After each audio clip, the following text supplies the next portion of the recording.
Hey guys, welcome back to the Shit to Shit podcast. I'm your host, Travis Chalmers, my co-host, Blake Vlad, and we got a multitude of topics to talk about today, starting with I went to go see Scream 7 with my dad, and quite frankly, I think it was a very interesting movie. A lot of things to take away from it. It was one of the most controversial in the franchise, that's for sure. A lot of people have been hating on it. I don't know really why. But I finally saw it for myself. Spoilers ahead. I'm going to tell Eli to put something in the bio. I know people have. I got one or two of the killers spoiled to me. I just forgot the name and didn't know who the actor was for the other one. But I mean, I know how spoilers can be kind of a bad thing, and I got two, not one, but two of the killers spoiled to me. For this movie. But anyway, I thought it was a very good movie. I think the gore was right where it needed to be a good horror movie. A lot of things in the movie were really interesting. Other than I didn't really like the killer twist at the end. I didn't really think they did the killer twist. And like the revealing of the killers at the end of the movie, the way that they normally do in other screams, I just felt it was kind of a little bit weird and almost felt kind of forced because it just none of the killers were really related and had any real like the motives that you normally see out of past Ghostface killers and of course the Ghostface killers we've seen most recently. Normally it's a friend or other whatever person that's related to the people that are being targeted. However, it wasn't really related to anybody from the past. I mean, it was kind of all just really iffy, and I just didn't really feel like the killers connected. So that part of the movie, I can see how people were they're kind of like with it, and I can see why that part of the movie could get negative reviews. But honestly, every other part of the movie, I really thought that the gore was on point. It was by far one of, if not the most goriest Scream. Literally, when I was watching with my dad, every time that one of the characters would get killed off, he was just like, he'd put his hat in front of his head. He was like, eh. And I was like, yeah, it was funny because like I've watched horror movies my entire life, so I'm kind of comfortable with the gore. But my dad always is just like, he's not really a gore person. But yeah, I thought it was really good with the gore. There's a lot of really high tier actors on this movie, and almost all of them died. So it was pretty crazy. And there's just some insane kills. It really was some insane, gory kills in this movie. But I thought that was cool, and then the actual Ghostface, when he's got his mask on and stuff, that was really good. And I'm glad that that Randy's not his kids, but like I forget how they're connected. I think it's his sister's kids or something. Yeah, I'm pretty sure it's his sister's kids.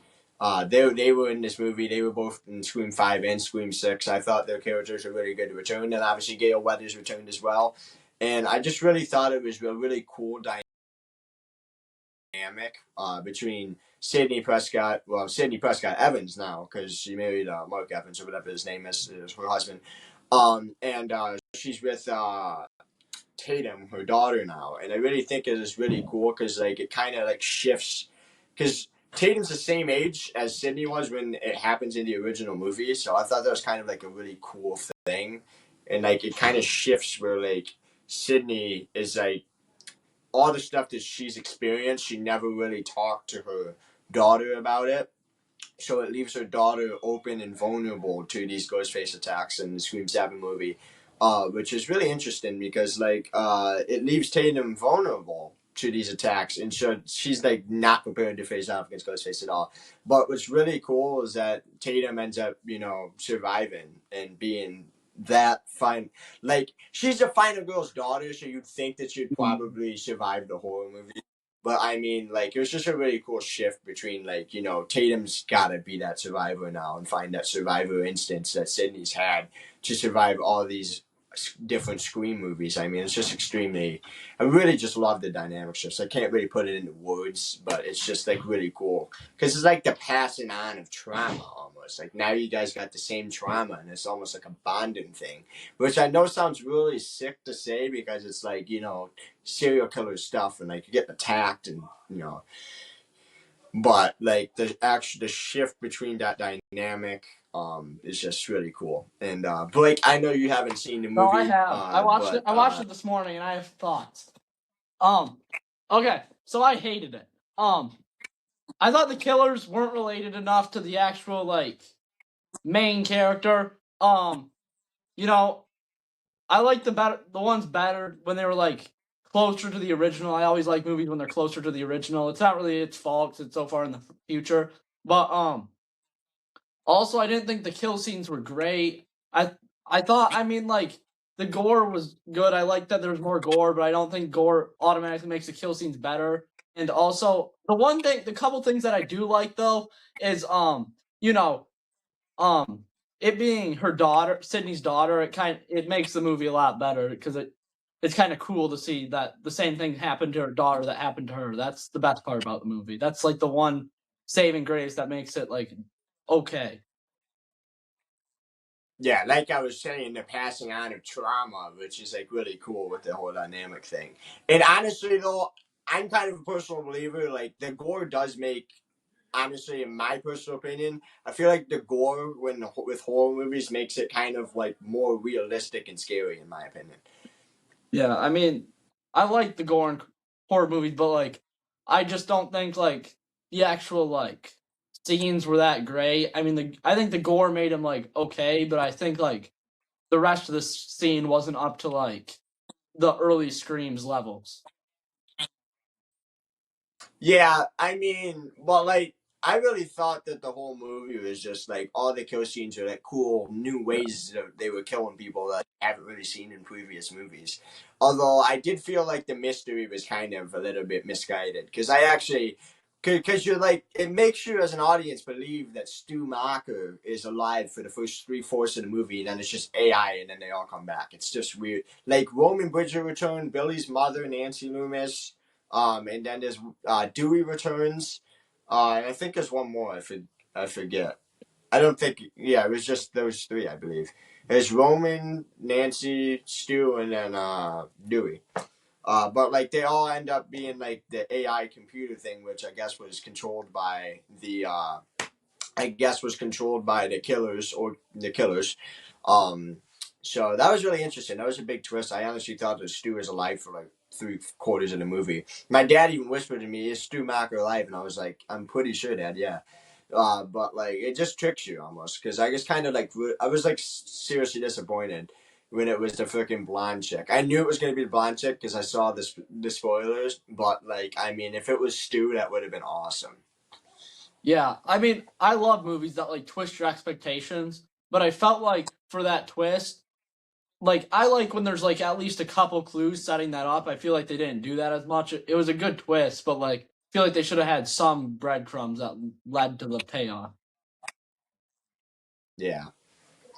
Yeah. Anyway, moving on, we got the Halloween gameplay trailer, which I have a lot to say about this. You guys know from my previous podcast with you guys. I'm very excited about this Halloween game. I think it's going to be extremely fun. We just got the release for the multiplayer trailer. I'm very excited about this.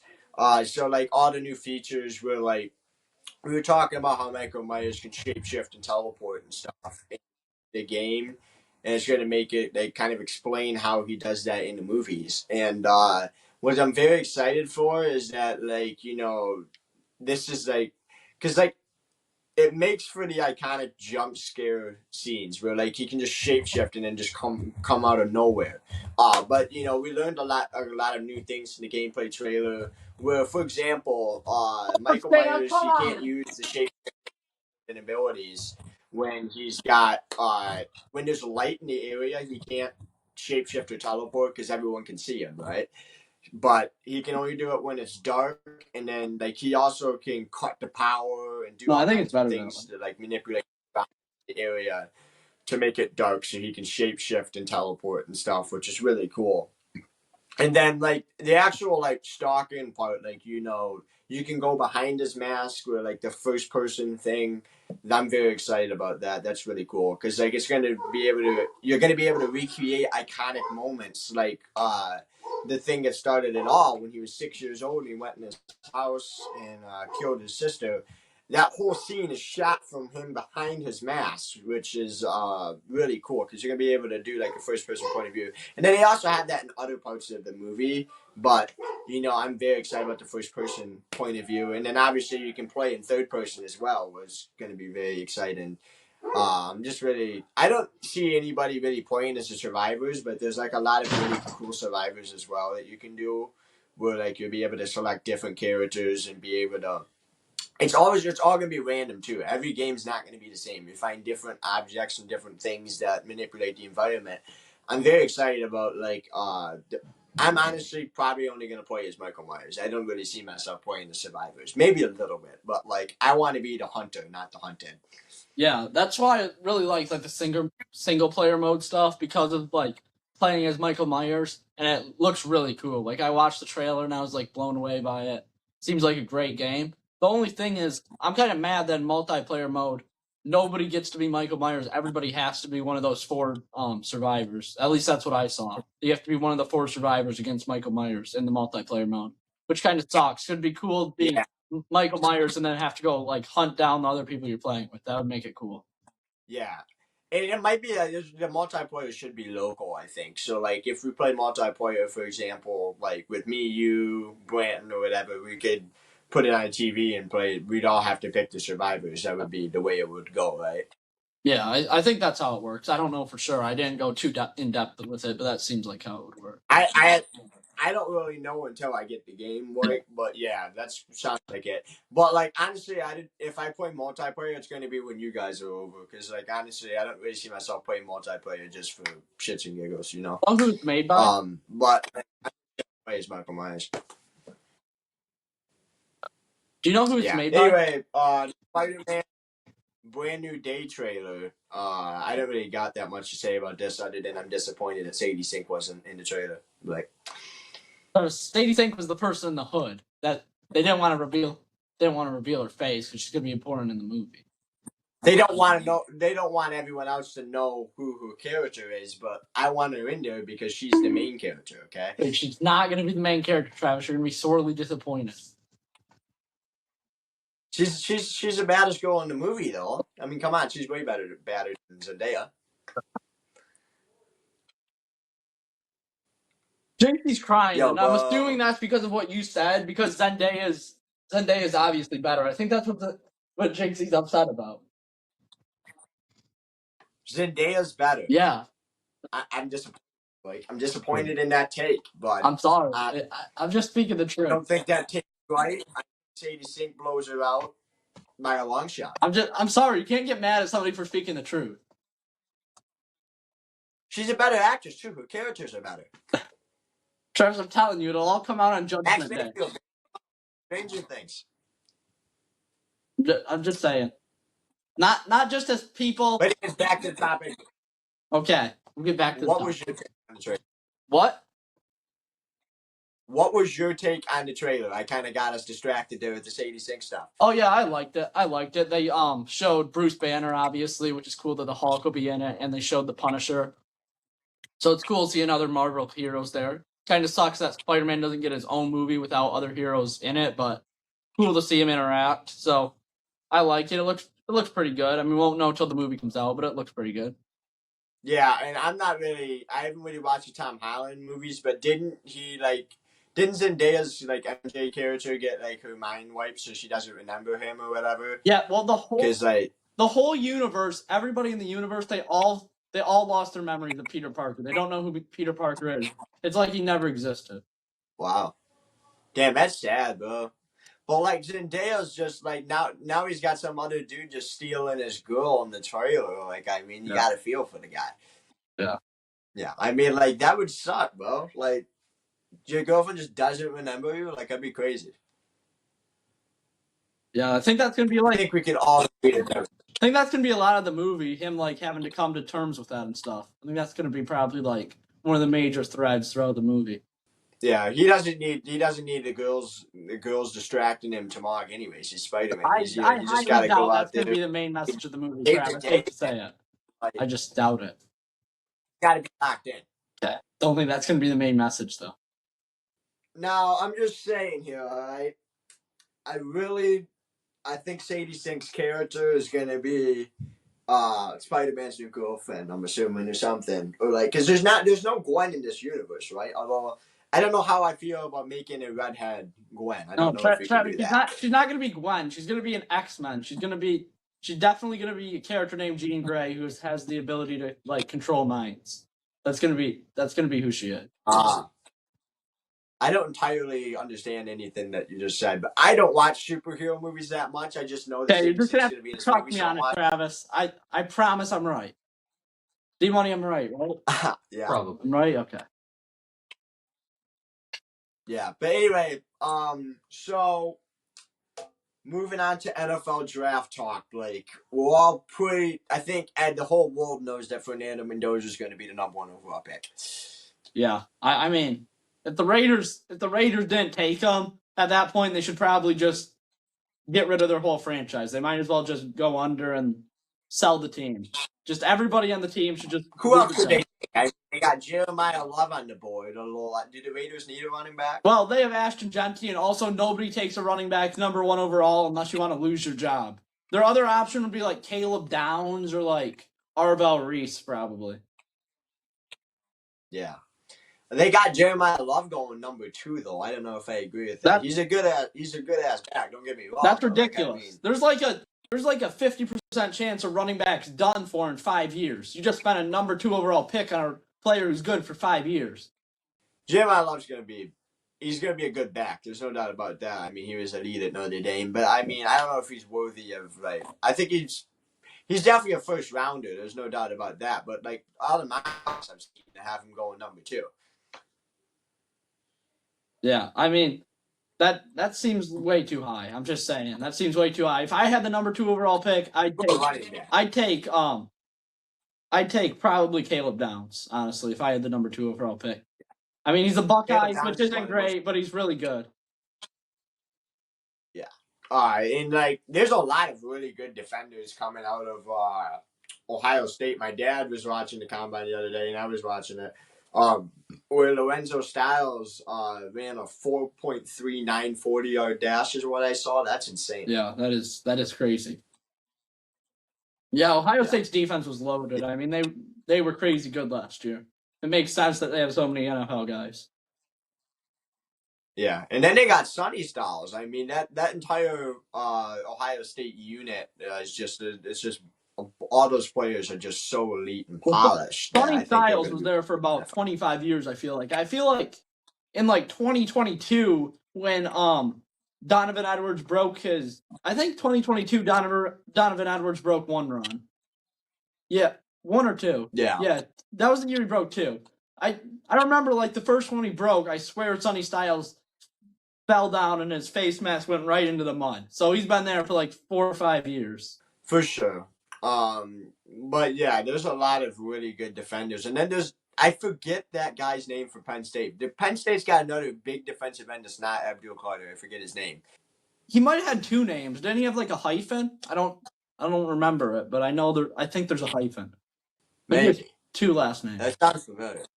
Yeah, I don't know. It's like I can hear Gus Johnson screaming because I watched an Indiana Penn State game. Yeah, it's like I can hear Gus Johnson screaming his voice, but like my brain's just blank.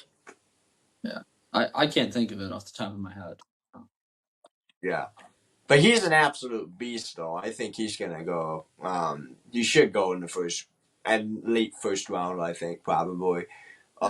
He's an absolute stud. And then there's always I don't really watch the SEC that much. It's like one of the only I watch the Big Ten across the board. Like if I'm watching college football, like big noon Big Ten game, and then 2 more Big Ten games. I mean, I'm like a Big Ten guy through and through, so I don't really know that much about the SEC. But like the Big Ten for sure, they have a lot of really good guys coming out. Elijah Surratt's a really good player. Indiana's stacked. Yeah, Indiana's entire team's gone. Yeah, well, they're bringing in a bunch of guys like Marsh, Nick Marsh from Michigan State, who was obviously great. He's like the size of a tight end, but as fast as a receiver. He went to Indiana, so I mean they're going to bring in some guys. Yeah, Charles Beckett. Yeah, he's staying, I think. Right? His he made some big plays, like a Big Ten championship mainly. I mean, that was his game point catch right there. And then like Indiana's entire team is just loaded. And then Oregon's got a lot of really good players. Dante Moore's a decent quarterback. I don't know. I feel like these Oregon quarterbacks, though, it's kind of like a coin toss almost. Because Dylan Gabriel hasn't really amounted to anything. I think Shedeur Sanders is a better choice at quarterback for the Cleveland Browns, in my opinion. Yeah, well, I mean, Dylan Gabriel, the thing about him, nobody expected him to be good because he's, kind of undersized. In college, it was more about getting the ball out quick and just dropping. He's not, wasn't expected to be a great prospect. But, the guys who they've had who were expected to be great prospects, Mariota, he didn't really pan out for the Titans. He was decent for a few years. And obviously Herbert worked out, though. Herbert's great. He's a Pro Bowl quarterback. Yeah. Yeah, Marcus Mariota, I mean, he's like... He just said he's not that good of a quarterback, but he was insane in college. Yeah. So, he won the Heisman, so... He's a chronic backup quarterback, which is okay. Some people are chronic backup quarterbacks. For example, Teddy Bridgewater. Travis, I just can't believe you would disrespect Teddy Bridgewater like that. He started a year for the Saints. He is our backup quarterback, but he's been on 13 teams. Okay, but he started a year for the Saints. He started a year for the Vikings. Yeah, I mean, I don't like the Bridgewater disrespect. I mean, his last name sounds like he should... 13 teams, bro. You might choose to look at that as he can't find sustained success. I choose to look at it as every team wants him so much that he's nice enough to give his services to each team. I mean, I can respect that. That's right. I mean, because he's he's been to every team in the NFL, bro. Well, that's a bit of a stretch. It takes 32 teams. That's a bit of a stretch. But he's been on that guy's literally been everywhere. He's been on at least 10 teams. Yeah. But the first round is just filled with talent. And then I don't really... A lot of times I see guys in the later rounds and I'm like, I know that guy. I just forgot his name. They every single pick pick that I know from the third round, I'm like, I know that guy, just forgot his name. Yeah, I've been watching the draft in the 7th round, and I've seen some guy from Bowling Green and Michigan played him earlier that year, and I'd be like, hey, I remember that guy. Yeah. Yeah. But there's more and more people getting picked from the MAC every year. It seems, because the MAC's honestly not that it's not a top tier conference, but there's a lot of talent. The MAC's awful. They're probably probably the worst conference, honestly. Really, you're just saying that the MAC's worse than the Sun Belt had a chance to make the playoffs a couple years ago. Oh yeah, Sun Belt's always in the pool. Dude, freaking James Madison, group of 6 or whatever. James Madison and Tulane getting into playoffs was the biggest piece of dog ever, dude. I mean, James Madison didn't deserve to be there, brother. I mean, Oregon whooped them. Yeah, I mean... Although it wasn't that bad. I mean, it was what was the final score of that game? I forget. It was 63 to 45 or something. Yeah, but Oregon was up by 35 at halftime, so it doesn't really count. Yeah, I mean, they just let him come back a little bit. And then Tulane and Ole Miss was watching a freaking joke. I mean, well, actually, they got to rewire these rules because Notre Dame should have got in. They were a better team than both of those teams. There's no doubt about that. Yeah, and I forget who else was up because Miami got in, although they ended up getting to the national championship. So I think the committee let in Miami and was definitely the right choice. Okay, Travis, I'm heated about this. Okay, when there's 12 teams, that's enough. One group of 5 team or group of 6 team has to get in, because if one group of 6 team doesn't get in, then 70 of the 135 teams in college football are playing for absolutely nothing every year. One team has to get in. Maybe 2 shouldn't get in like this year. That was probably too much. Notre Dame should have been in over one of them, but one group of 5 team has to be in. Yeah. I think, honestly, if I'm being honest, I think James Madison was the best group of 5 team. I do too. Wait, no, James Madison was ranked below Tulane, though. Yeah, they were ranked below And Tulane. here's my hang on. I got an interesting proposal for you here, Blake. Because James Madison Tulane didn't play anyone that was actually that great in their conference championship games. Tulane played a ranked team, didn't they? Tulane, yeah, North Texas or Tulane, whoever won that game. Yeah, North Texas Tulane played. Now, here's what I say. What they should have done to settle that group is let Notre Dame into the playoffs and then said do another extra championship game or something with Tulane and James Madison. Let the group of 6 championship for the qualifier into the playoff. That'd be interesting. Actually, that is fair. The top 2 group of 6 teams play each other for that one spot. That seems fair because 6 conferences, it's hard to judge the best team, but you can probably judge the best 2 teams to come up against each other. Mm-hmm. Yeah. And another thing too, Blake, is that I'm pretty is next season going to be 12 or 14 teams? Because I've been seeing a bunch of stuff where it's going to be expanded to 14 teams very, very soon. Next year is still 12 teams, but they also changed one rule, and that is that now all 4 Power 4 champions are guaranteed a spot in the playoffs, plus the highest ranked champion. So what happened last year can never happen again. Last year, Tulane would have got in and Duke would have got in instead of James Madison. Yeah, I don't know if I agree with that because Duke was 8-5. Yeah, they were 8-5, and they lost to Tulane last year, I believe. They either lost. Actually, they might have beat Tulane, but I think they lost to UConn, which either way, you can't be losing to Tulane or UConn and getting in the playoffs. Yeah, honestly, Blake, I think we should just get it to 16 teams and then just do the highest 16 teams get in the playoffs. Doesn't matter which conference, just go off the AP rankings. I mean, just go off the AP rankings. Yeah, that's fair. I feel like that's what you got to go off resume, go off AP rankings. Whoever they rank in the AP poll, it's just the top 16 teams. And then you got a big first round, and then you got the quarterfinals, semifinals, and the national championship. I think that's the way to fix it. Yeah, because second half of the season, when the committee's putting out those rankings, it's sad because the AP poll will put out their rankings and not a single person will care because only ones that matter are college football and the poor AP poll that's been doing it for 100 years. They just put out rankings and nobody even looks at them because they're just pointless. Dude, Nick Saban was just James Madison Tulane being in this playoff is just a freaking joke, which it is, honestly. Well, no, Nick Saban's just saying that because he wants more SEC teams in. He's a complete SEC homer. Whenever he says something, it's usually in the bias of the SEC. Yeah, but basically now you got Ole Miss and Oregon. It's basically like having a bye week. I mean, they're playing little kids almost. It's just not fair. The level of competition is not fair. Yeah, that's true.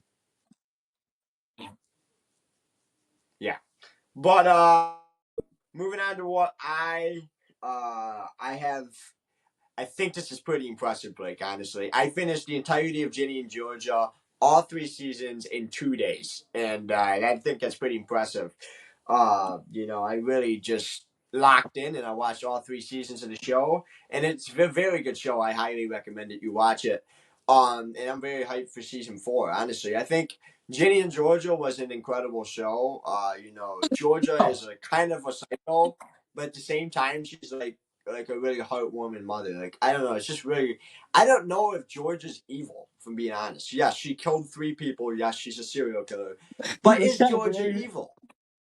Is she evil, really, when you think about it? She killed 3 people. All she did was kill 2 of her husbands and then somebody else's husband. I mean, is she really evil when you think about it?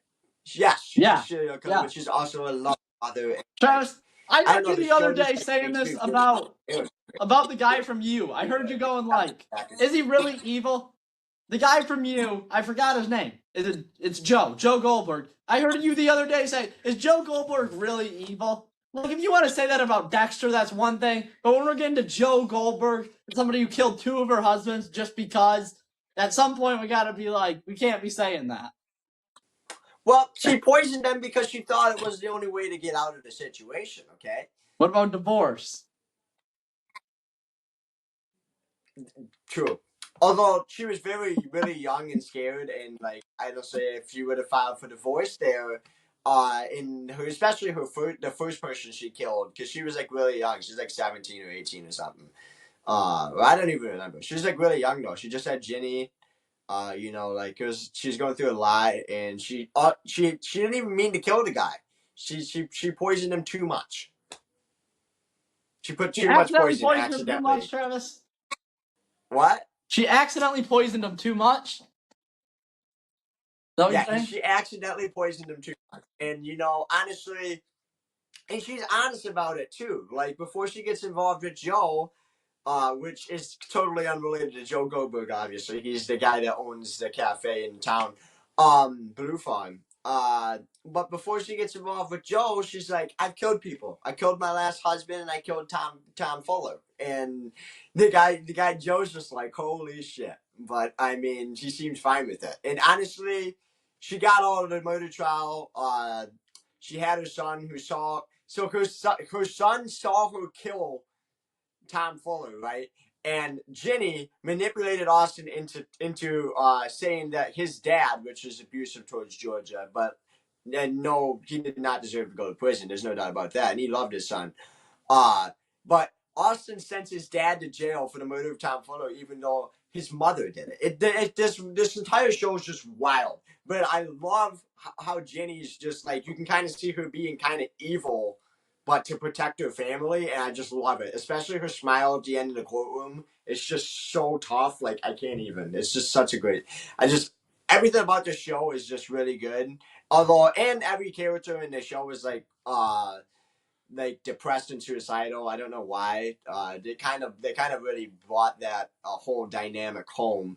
But I was okay with it because like it's kind of like I don't not every fucking like they like really push the idea forward, and I just don't like every single episode's about it, and I don't really like that. Like I mean, it should have done like 3 episodes or something. Like every 3 episodes, like throw in the suicidal stuff. But like I mean, it's literally in every single episode.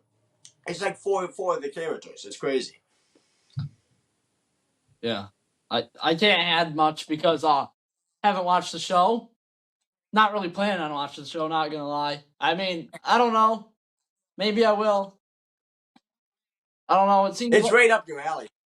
I don't know if it is And though. Jenny's bad. Okay. I You don't know know if me, Blake. Jenny's bad. I mean, you got to watch the show, buddy. Come on. George is bad, so too. Let's go. Jinxie looks pretty stressed about this vote over here. Why would Jinxie, the video you're watching in the background, know about it? I'm telling you, Travis, he's stressed out, and I'm worried for him. I am worried for him. In the comments. Does anyone know if Jinxie watched Ginny in Georgia? His heart cannot take this type of stress, Travis. I'm getting worried. I'm worried sick. Okay, guys, it's been a hell of a time. A blast. I thought this was really fun. Blake, me. We kind of got into arguing there. We got into arguing about a couple things, but like I really enjoyed this podcast. I hope you guys enjoyed it too. It's been a Shooter Ship podcast. I'm your host Travis Travis, co-host Blake Vlad, and we'll see you guys next time.